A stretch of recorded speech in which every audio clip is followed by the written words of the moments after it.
গভীর রাতে ব্যালকনিতে দাঁড়িয়ে থাকবেন না, কারণ নজর লেগে যেতে পারে। মোবাইলে শুধু এইটুকু মেসেজ এসেছে একটা প্রাইভেট নাম্বার থেকে। কে পাঠিয়েছেন, কেন পাঠিয়েছেন তা জানি না। আর আমি গভীর রাতে ব্যালকনিতে দাঁড়িয়ে থাকি, এটা লোকটা জানলো কেমন করে? বিড়বিড় করতে করতে আবারও ব্যালকনিতে গিয়ে দাঁড়ালাম। কেমন একটা নিশ্চুপ পরিবেশ, কিন্তু মুহূর্তের মধ্যেই পরিবেশটা উতাল হয়ে উঠল। বাজারের মন্দির দিক থেকে একটা গরুর ডাক আওয়াজ আসছে, যেন গরুটিকে কেউ পিটিয়ে পিটিয়ে হত্যা করছে। ভয়ে আমার গলা শুকিয়ে কাঠ হয়ে গেল। সামনের দিকে ঝুঁকে রাস্তার দিকে তাকাতেই দেখি আমাদের বিল্ডিং এর সামনে একটা মহিলা দাঁড়িয়ে, তার হাত ধরে আরেকটা ছোট্ট বাচ্চা।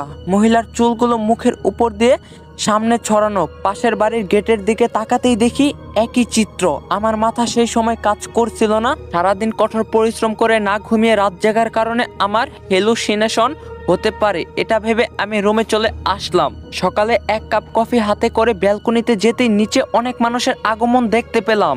দেখি ভ্যানে করে একটা মানুষের লাশ নিয়ে যাওয়া হচ্ছে। ঘটনাটা পরিষ্কার করে বোঝার জন্য নিচে নেমে গেলাম। একটা মহিলাকে জিজ্ঞাসা করতেই বলে উঠলো, আপা, আপনি বাইরের মানুষ, 2 দিন হলো ঘর ভাড়া নিছেন, এগুলো শুনে খামাখা ভয় পাবেন, তার চেয়ে বরং না শোনাই ভালো। তখন আমি বললাম, তবু আপা বলেন না। তখন মহিলাটি বলল, রাতে কি আপনি গরুর ডাকার আওয়াজ শুনছেন? আমি বললাম, হ্যাঁ, রাত 2টোর দিকে।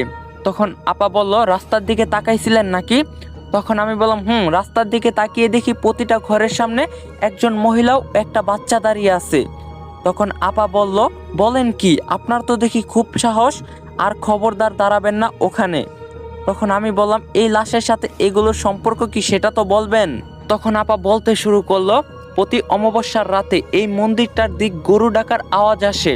আর পরের দিন সকালে মন্দিরের বটগাছের তলাতে একটা লাশ পাওয়া যায়, একটা নগ্ন পোড়ানো লাশ ওখানে পড়ে থাকতে দেখা যায়, কিন্তু কোনো ছাই বা কিছুই দেখতে পাওয়া যায় না। আজ 2 বছর হলো মন্দিরটাতে এভাবে লাশ পাওয়া যায়। কেউ সাহস করে গরু ডাকার আসল রহস্য বের করতে পারে নাই। একদিন আমরা সবাই মিলে বের হতে যাব, তখনই গেটের সামনে একটা মহিলাও একটা বাচ্চা ভূত দেখি সবাই। মহিলার মুখ এতটাই বিভৎস ছিল যা বলে বোঝাতে পারবো না আপনাকে। সেই থেকে কেউ আর সাহস করে এগোয় না। আমি মহিলার কথা শুনে আমার গলা শুকিয়ে আসলো। একে তো নতুন এলাকায়, তারপর এরকম অভিজ্ঞতা হবে জীবনও ভাবতে পারিনি। বাড়ির কাছে হলে মাকে আমার কাছে রাখতাম, কিন্তু এটা তো অনেক দূরে। সকালের নাস্তা করে অফিসে চলে আসলাম। কাজে মন বসাতে পারছিলাম না। সেটা দেখে আমার একজন কলিগ আমাকে বলল, সুমনা, তোমাকে বেশ চিন্তিত দেখাচ্ছে, নতুন বাসার জন্য কোনো সমস্যা হচ্ছে? তখন আমি বললাম, না মাহিম, আমি অন্য একটা বিষয় নিয়ে চিন্তিত। আচ্ছা, আপনার বাসা কোথায়? তখন মাহিম বলল, আপনার বাসা থেকে 1 কিলোমিটার দূরে।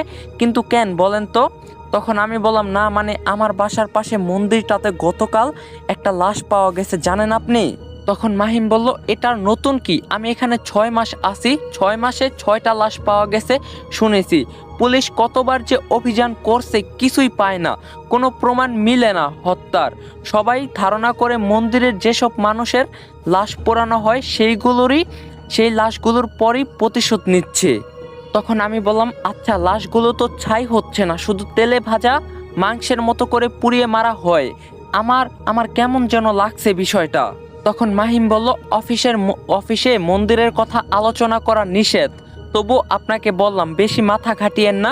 প্রথমত নতুন জায়গায় এসেছেন, দ্বিতীয় মেয়ে মানুষ হয়ে এসব নাক গলানোর দরকার নেই, ভয় পাবেন খালি খালি।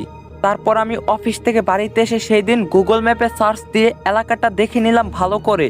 মন্দিরটা একেবারে এলাকার শেষের দিকে।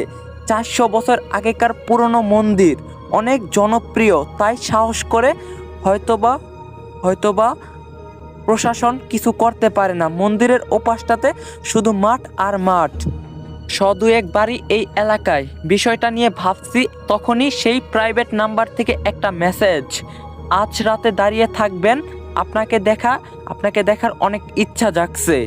অপরিচিত কোনো জিনিস যদি সারপ্রাইজ হয়ে লাইফে আসে, তাহলে সেটা দেখার প্রবল ইচ্ছা সবার মধ্যেই কাজ করে। আমার মধ্যেও কর্তা ছিল, তাই আমি সেই দিন বারান্দায় গিয়ে দাঁড়ালাম, কিন্তু একটু লুকিয়ে থাকার চেষ্টা করলাম, সেটাতে সাকসেসফুল হলাম আমি। একটু পরেই দেখি মাথায় টুপি পরা একটা 27-28 বছরের যুবক আমার ব্যালকনির দিকে বারবার তাকাচ্ছে। রাস্তার আলোতে যতটুক দেখা গেল তাতে অপরিচিত মনে হলেও এবার আমি সোজা হয়ে দাঁড়ালাম। কিছু দূর গিয়ে লোকটা একটা বাড়িতে ঢুকে গেল।